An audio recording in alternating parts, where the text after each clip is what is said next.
My clean date is 8/21/17.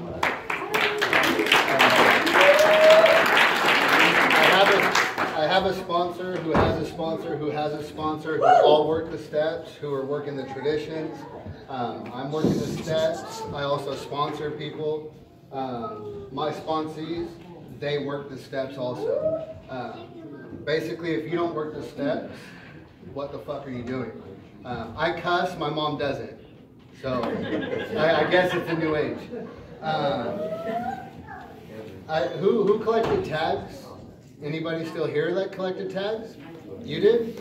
Congratulations. Do you have a basic text? Yes. Yes? Okay, well never mind. Use it. All right? So basically, here's a little rundown of me, you know.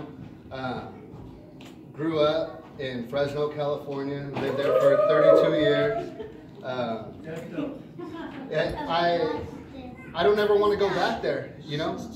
I did a lot of dirt. There's a lot of hurt there, there's a lot of pain, there's a lot of violence, there's a lot of drug use there. And that's somebody that I don't ever want to go back to. Growing up for me was, it was growing up, you know.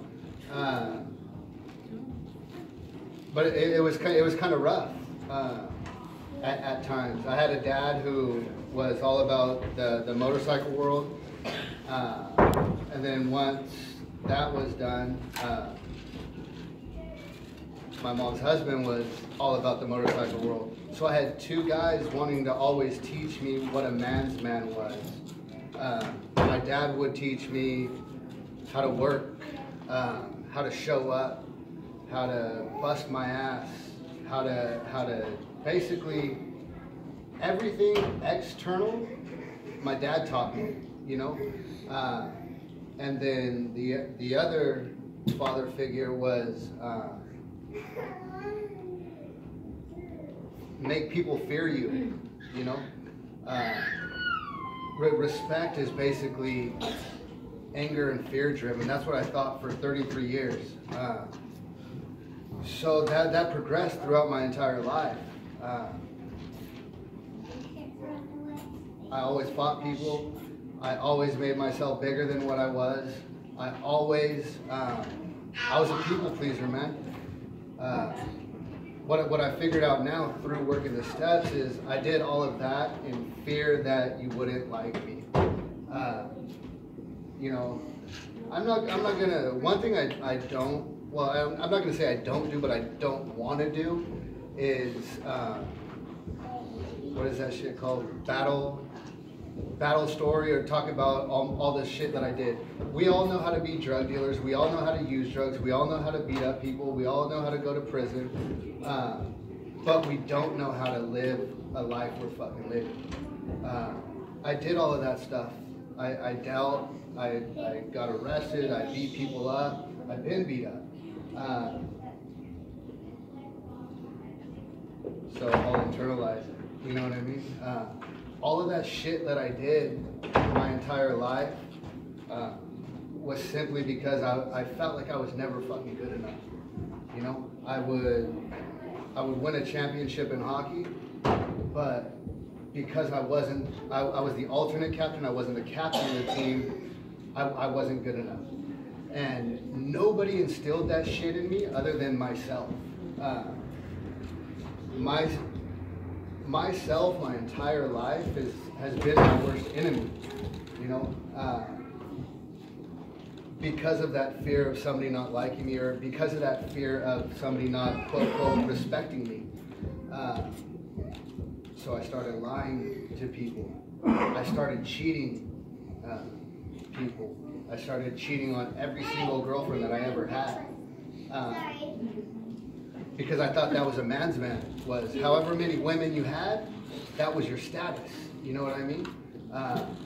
If I walked into a party, say in high school, and there was 4 or 5 girls there that I was dating at the time, I would beat my chest. You know what I mean? Today, that's not a man's man, that's a coward. You know? And I don't know, I'll just leave that at that. I'll touch bases on that in a little while. So the feeling and the insecurity of not being good enough, through doing the steps, I found out, I think I was in 4th grade, and I still remember this shit, and it sucks that I remember it, but it's okay that it happened. It's okay that shit happened now.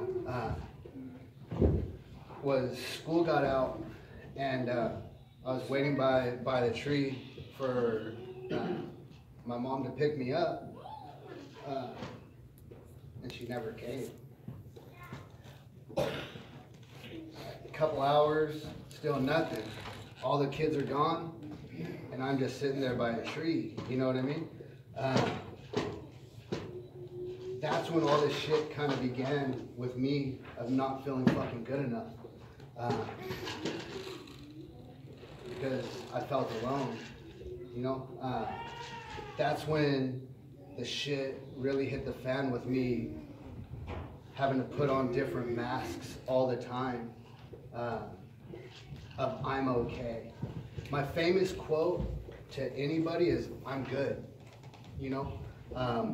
Whenever you hear me tell you I'm good, I'm fucking lying. I'm not good at that point.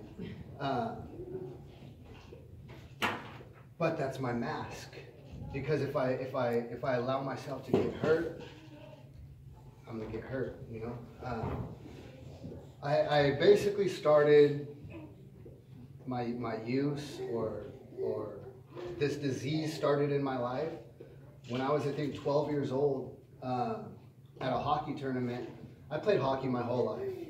Won a couple of state championships, all that, traveled everywhere. But I took my first shot, I think I was 12 years old, of Jägermeister in the locker room with my coach. He basically said, this is what men do, you know? And I took the shot and I was fucking off and running. You know, I took 3 or 4 shots that night. And one of the other older guys was like, hey, you want some weed? Started smoking weed. I smoked a lot of weed. And then it turned in to money.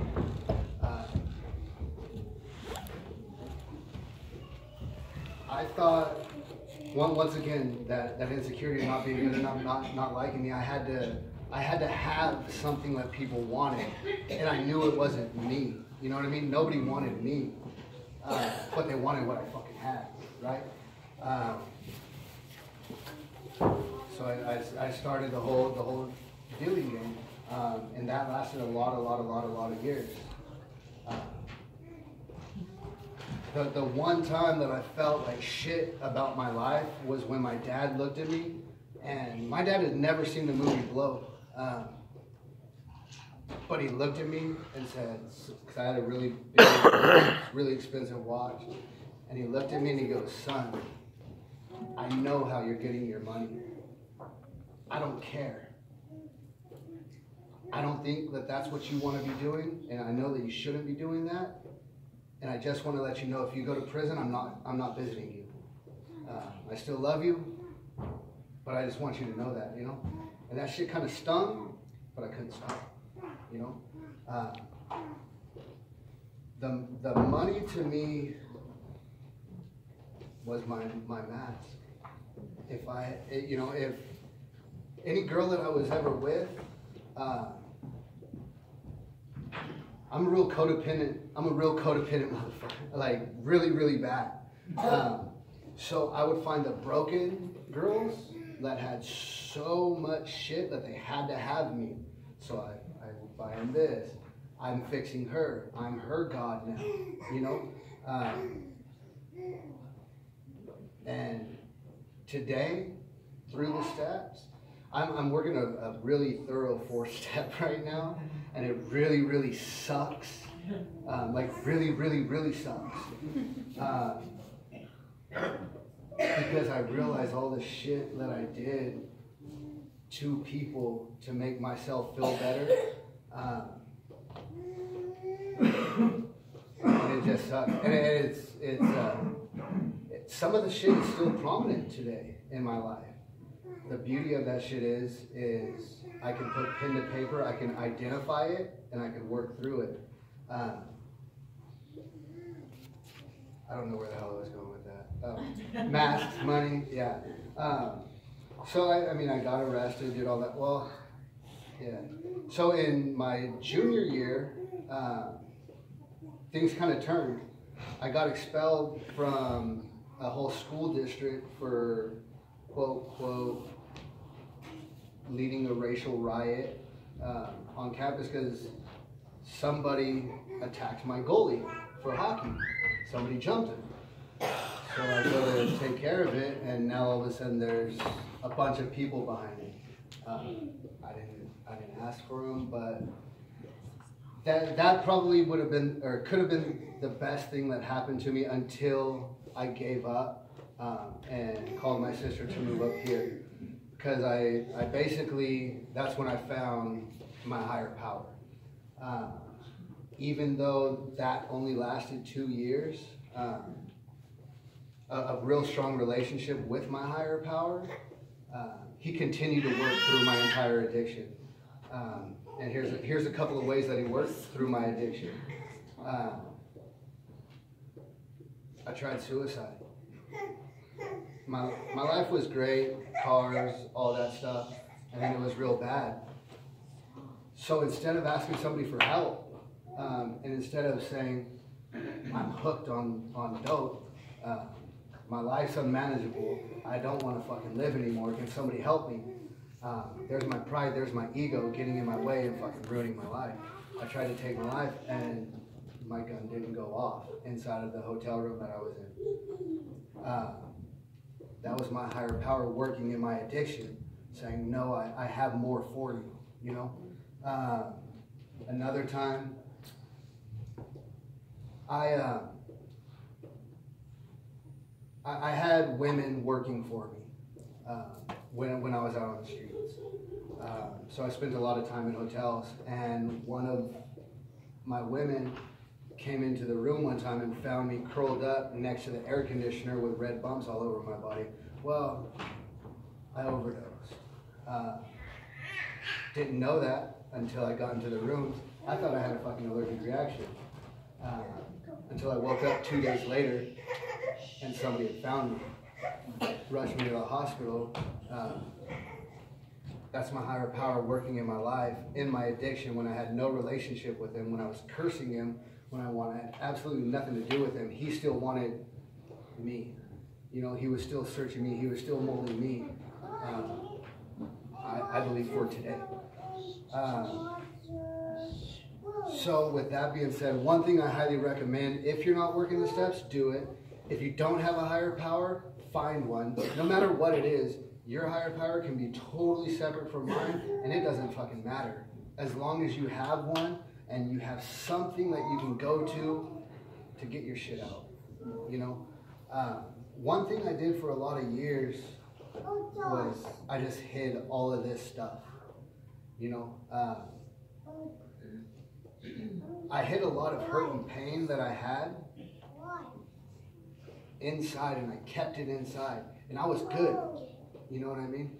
I was that guy who I didn't have to be, but I felt like I had to be that guy, you know, that never had any problems. I was always problem free, but in reality, I was fucked up, and real bad. So drugs got worse. Things that I did got worse. Life got worse.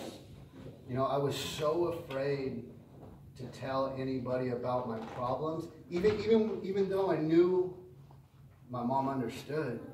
You know what I mean? My dad really didn't understand. He looked at me and said, "Son, if you want to stop the drugs, just stop the drugs." Which in reality now today, that's fucking gold. If you want to quit something, just quit. But find help. Don't do it alone. I tried to quit. I tried to do it alone, and it never worked. And it will never work. And I promise you that. That's why this shit is called a we program. Because we, as a team, as unity, will succeed. Do this shit on your own. Keep collecting white key tags, you know? And I'm just gonna be real. But I was in the rooms all the time with my mom, seeing her work with people, seeing miracles of dope fiends healed. But I didn't want that because I had to be the guy. Until the guy lost absolutely everything he had, living on Belmont and 99. If you guys have ever heard of Fresno, it's called Motel Drive. It's no place to be, you know, no place to be at all. And that's where I was. The crazy thing about it is, it was the same place that I used to go visit my grandpa, because that's where he lived, because that's what he kind of did, you know. He was that kind of a guy who lived by motels and women worked for him. So I would always walk by his house thinking that Grandpa was proud of me. You know, how dumb is that? I'm homeless. I have backpacks full of bullshit, batteries, you know, flashlights, you know, just shit, thinking it's gold, you know, thinking that he was proud of me. And in all reality, God, my God, put me there and protected me there in the worst part of Fresno, knowing that I was going to make it out, you know. Basically, the bottom of the barrel for me, I had a son during my whole entire process of living in and out of hotels, on the streets. Sometimes I would be with my girlfriend's parents until my dope ran out and she got mad and kicked me out. That was really stupid. I probably shouldn't have said she kicked me out. I kicked my own self out for my actions, you know what I mean? But I had a son. He came at 33 weeks and 6 days. I was high. I was real high when he was born. And so was she, you know, and so was he. For some reason, not for some reason, for God's reason, they didn't test her or him, to my knowledge. So it didn't show up on paper, you know. So I didn't lose my kid. I only get to, well, I don't only get to see him. I've seen him 3 times since I've been here in Oregon. But tomorrow's the first. Tomorrow I'm gonna start the process on custody for him, because that's what a dad does, you know.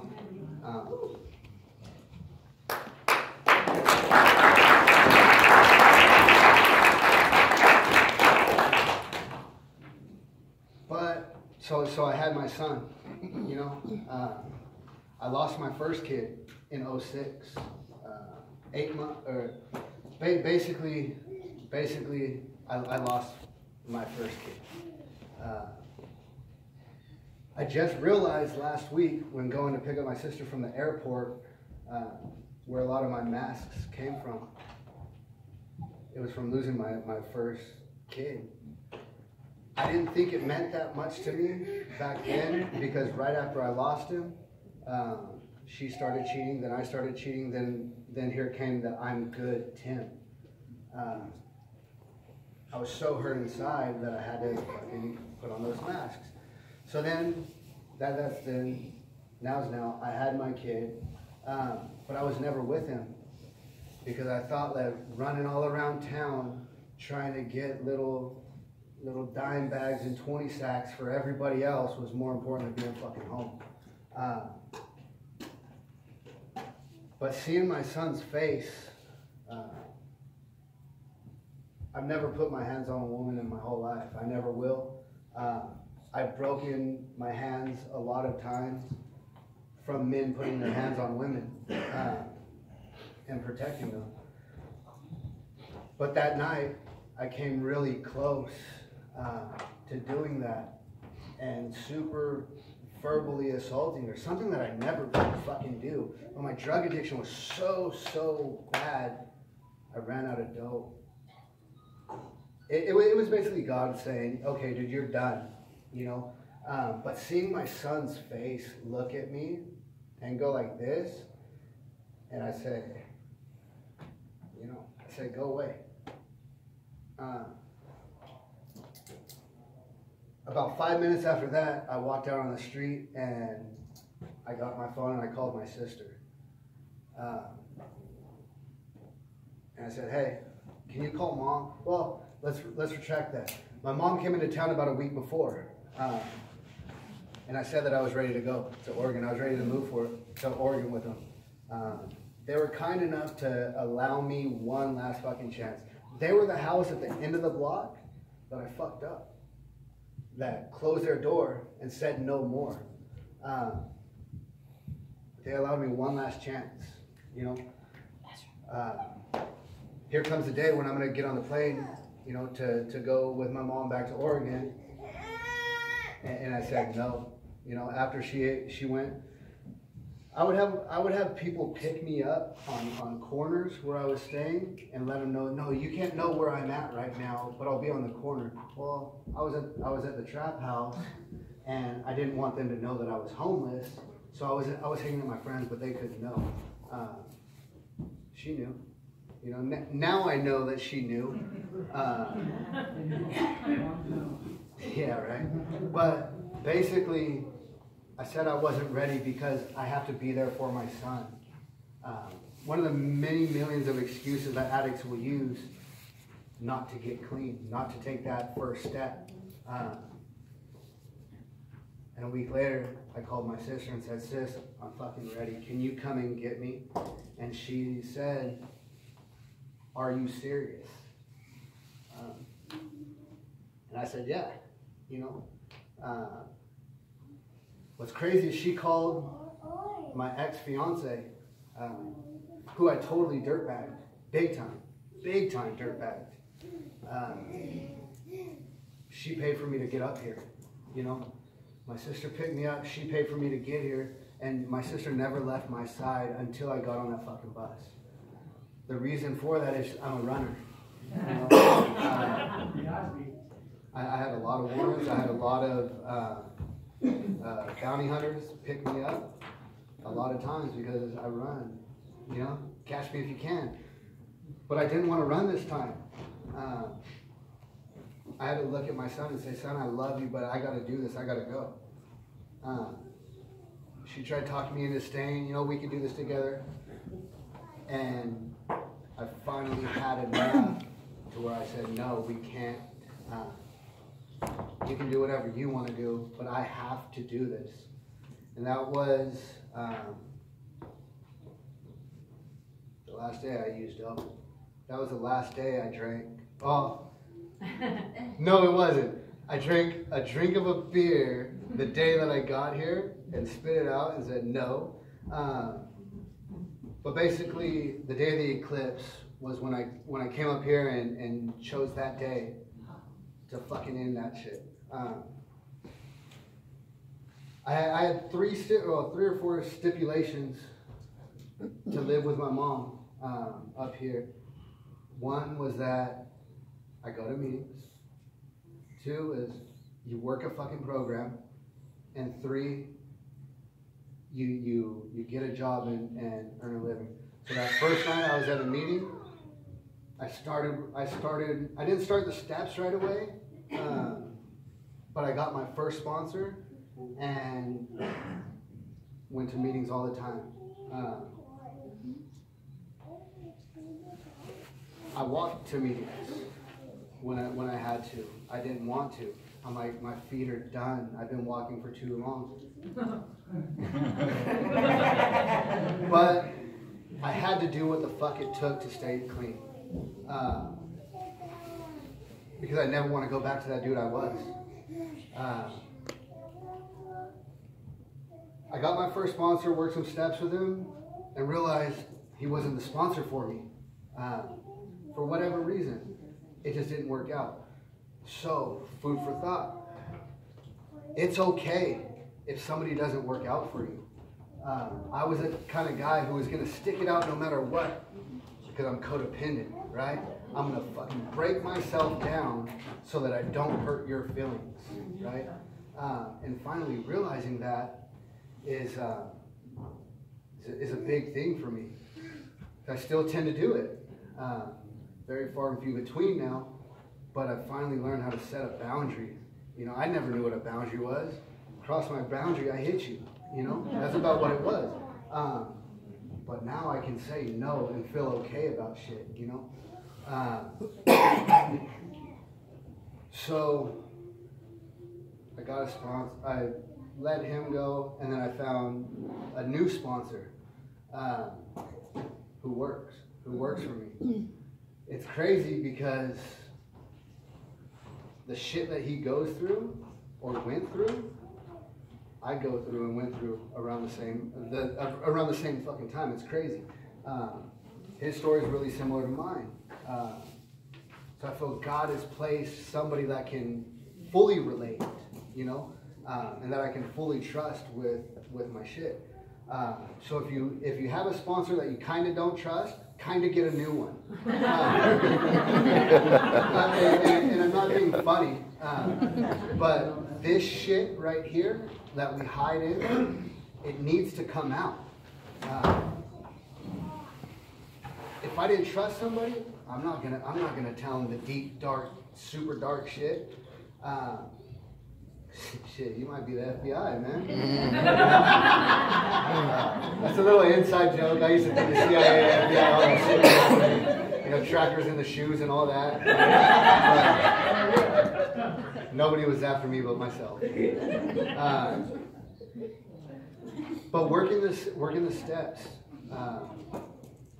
Like my mom said, getting in service work. Service work will save your life.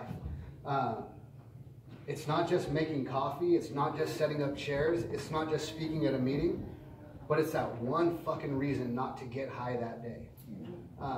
Simply because you're gonna need somebody that needs it. My sponsees call me, and if I'm high when they call me, fuck, well, what good am I? Service work. Work with others. And just don't do it in the rooms. Live that shit out there. I'm a delivery operations manager for a furniture company.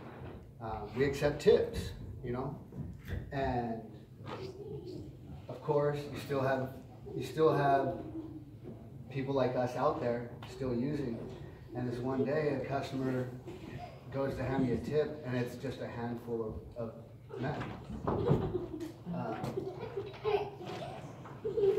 My coworker knows my story. I don't war story with, that's what it was, war story. I don't war story with him, but I let him know where I come from, what I did, and what I never want to go back to. And he's so solid, he stepped in between us because he goes, dude, you didn't look like you wanted to use, but you looked pale and that you wanted to fight him. I'm like, well, thank you. He goes, I'm proud of you because you didn't want that shit. You know what I mean? So with that being said, surround yourself with like-minded people. Winners attract winners, you know? I was once told, if you want to be rich, watch what the poor people do and don't do it. So if you want to succeed in this shit, be around people that succeed. I tried going that other route. Why? I'm codependent as fuck. I can fix you, right? Putting yourself in bad situations is a bad situation in itself. It's point blank, period. My mom always says it. If you go to a barbershop long enough, you're going to get a haircut. That's why I shave my head. Because I don't want to cut my hair. You know what I mean? But, I mean, that's really it, man. Life fucking happens. Like, just the last 2 weeks, spiritually, I'm being fucking attacked. And what's cool about that shit is that means I'm doing something right. You know?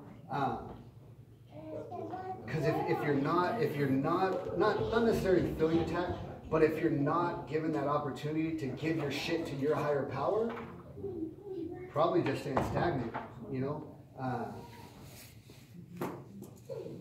But because of this program, because of my higher power, because of the people I'm around, and service work and service work and service work, I get to stay clean another day. I'm super grateful. I'm not gonna cry. I mean, I might.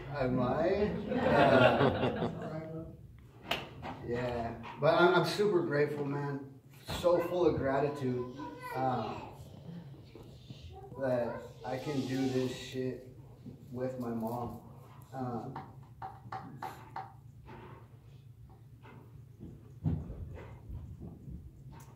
She didn't give up on me, you know?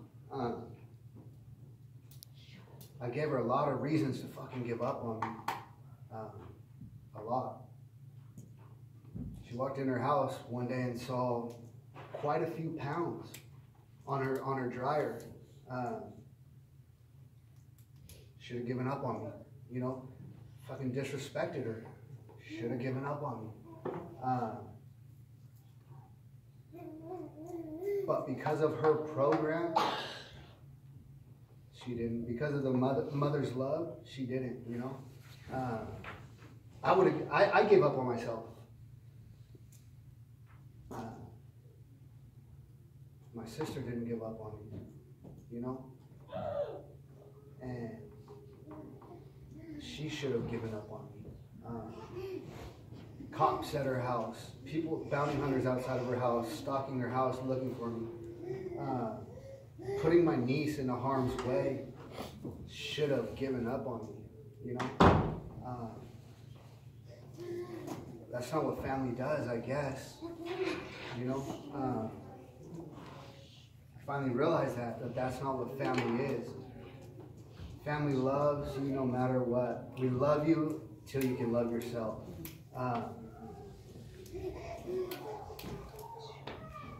There it is. My higher power telling me to shut the fuck up. There it is. I'm super grateful, super honored that you guys